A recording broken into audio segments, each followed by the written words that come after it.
Corona positive शिक्षक की जानकारी देने के दिए निर्देश। कोरोना के बढ़ते हुए संक्रमण को लेकर शिक्षा विभाग द्वारा निजी स्कूल संचालकों को निर्देश दिए गए, जिसमें स्कूल में कोरोना पॉजिटिव आने वाले शिक्षकों व विद्यार्थियों की जानकारी प्रतिदिन व्हाट्सएप के माध्यम से उपलब्ध करानी होगी। जन शिक्षक नरेंद्र सिंह रघुवंशी ने बताया कि संक्रमण को दृष्टिगत रखते हुए शासकीय व अशासकीय स्कूलों में गाइडलाइन का पालन कराने के निर्देश पूर्व में ही जारी कर दिए गए थे। बुधवार को ऐसे शिक्षक व विद्यार्थियों की जानकारी व्हाट्सएप पर उपलब्ध कराने के निर्देश दिए हैं जो पॉजिटिव आए हैं। फातिमा स्कूल में एक शिक्षिका व 2 विद्यार्थियों के पॉजिटिव आने से अभिभावकों में हड़कंप मचा हुआ है। इसके बाद भी स्कूल प्रबंधन द्वारा विद्यार्थियों को छुट्टी होने पर एक साथ छोड़ा जा रहा है, जिससे स्कूल के बाहर ट्रैफिक जाम की स्थिति निर्मित हो रही है। कुछ अभिभावकों ने विद्यार्थियों व अन्य वाहन चालकों की भीड़ को देखकर चिंता जताई है। ये हालात सिर्फ फातिमा स्कूल के ही नहीं है, यहाँ के प्रतिष्ठित निजी स्कूलों के भी यही हाल है।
शिव दुर्गा विकास समिति के तत्वाधान में आयोजित श्रीमद् भागवत कथा के शुभारंभ अवसर पर बुधवार को केमिकल कॉलोनी स्थित शिव मंदिर से कलश यात्रा का शुभारंभ किया गया।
जायसवाल महिला मंडल द्वारा आयोजित शिव पुराण कथा के समापन अवसर पर कथावाचक का सम्मान किया गया। बोले उनकी स्थापना कैसे हुई? बोले भगवान शंकर की नाग देवताओं ने स्तुति करी।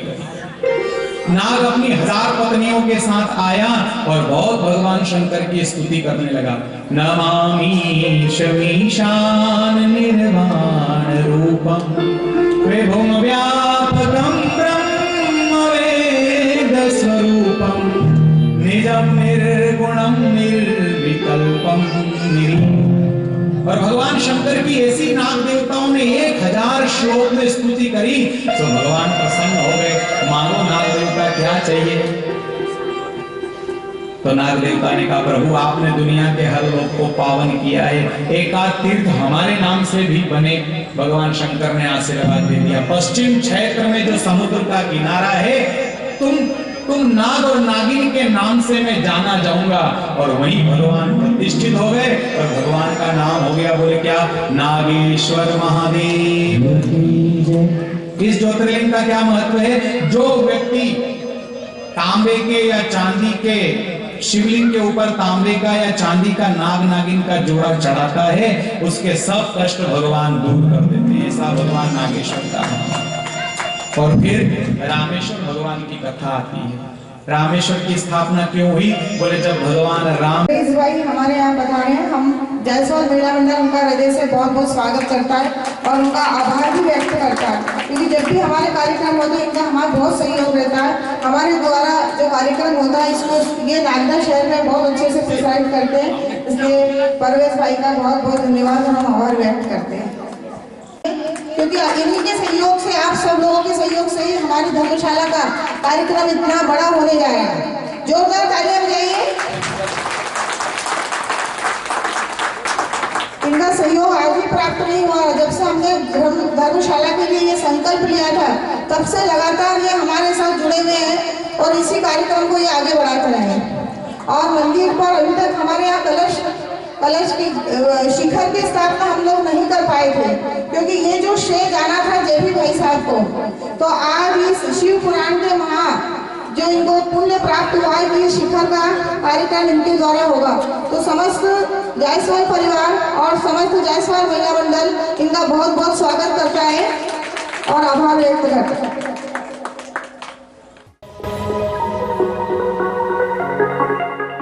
प्रभारी मंत्री जगदीश देवड़ा ने बुधवार को रात्रि में इंगोरिया रोड स्थित सरकारी अस्पताल के ऑक्सीजन प्लांट का निरीक्षण किया।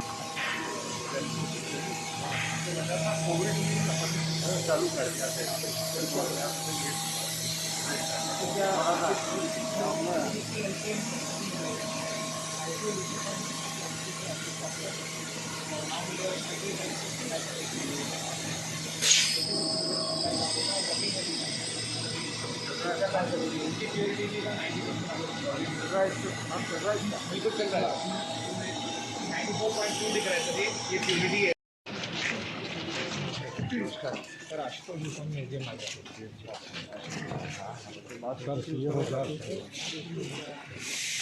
ये सीएमओ साहब है सर, आनंद फूल डॉक्टर कमल जी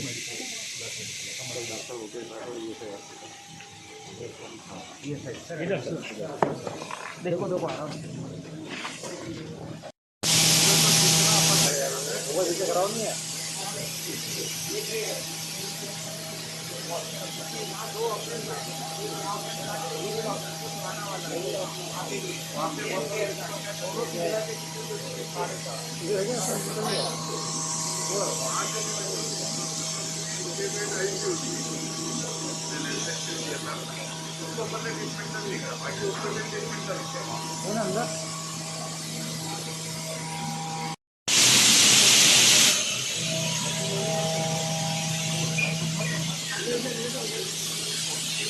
ने आदेश किया है कि जितने भी कोविड सेंटर जो बनाए गए हैं उन पे विशेष तौर पे ध्यान दिया जाए। जो अस्पतालों की व्यवस्था है उसके अलावा, तो क्या ये उस तारतम्य सारी आपकी विजिटिंग है या जनरल विजिट है आपकी? नहीं, जनरल विजिट भी है और दूसरी बात यह भी है कि तीसरी लहर को देखते हुए प्रभारी मंत्री के नाते भी मुझे यहाँ आकर के देखना ही था कि सारी स्थितियाँ, ऑक्सीजन प्लांट चालू है नहीं है, बाकी व्यवस्थाएँ कैसी अस्पताल में है। तो उसका माननीय मुख्यमंत्री जी ने भी बहुत पहले से निर्देश दे रखा था कि जब ये संभावनाएं है कि तीसरी लहर आ ही रही है और अभी इस समय जो बढ़ रहे हैं केस, वो वास्तव में चिंता का विषय है और हम सब लोग उस बात के लिए चिंतित हैं। सारी व्यवस्थाएं जो बेहतर से बेहतर व्यवस्था हो सकती है इसके उपचार के लिए, अस्पतालों की, ऑक्सीजन प्लांट की, उन सब के लिए हम निकले हैं देख करके और सारे लोगों से चर्चा की है। सारी व्यवस्थाएं यहाँ पर ठीक है। कुछ कमी है तो उसको दूर करने का सर हम फिलहाल अभी प्रयास करें। मुख्यमंत्री जी ने इस बात के लिए मना किया है कि स्कूल जो 8th क्लास के स्कूल हैं वो पूरी क्षमता के साथ लगेंगे, बाजार पूरी क्षमता के साथ खुलेंगे। तो क्या आने वाले टाइम में ये नियम जारी रहेगा या कुछ इसमें लॉकडाउन नहीं, के हम देख सकते हैं? समय परिस्थिति को देख करके ही सारे निर्णय लिए जाएंगे। वैसे तो मध्य प्रदेश सरकार ने अभी गाइडलाइन तय की है, सारी गाइडलाइन तय की है, जो सब आप सबको पता है कि क्या क्या उसमें करना है, सावधानियां रखना है। और चाहे वो भीड़ के कार्यक्रम हो, 250 की संख्या के, सब ऐसे पूरी गाइडलाइन तय की है। तो निश्चित रूप से हम ये सबके लिए चिंता का विषय है, हम सब मिलकर के इसकी चिंता करें। जिस प्रकार से ये बढ़ रही है, सर एक अहम सवाल, इसमें अभी जो कोविड के केसेस आ रहे हैं इसमें कुछ स्कूलों में टीचर भी पॉजिटिव आए हैं मगर स्कूल फिर भी संचालित हैं, तो ऐसी स्थिति में क्या कदम उठाया जाना चाहिए? अभी क्योंकि कुछ स्कूलों में नहीं, जिला प्रशासन को निर्देशित करेंगे कि अगर कहीं इस प्रकार के अगर कोई स्टाफ वगैरह में है तो उनके उपचार की व्यवस्था भी हो जाए और बच्चों से दूर रखे जाए, कम से कम बच्चे प्रभावित न हो।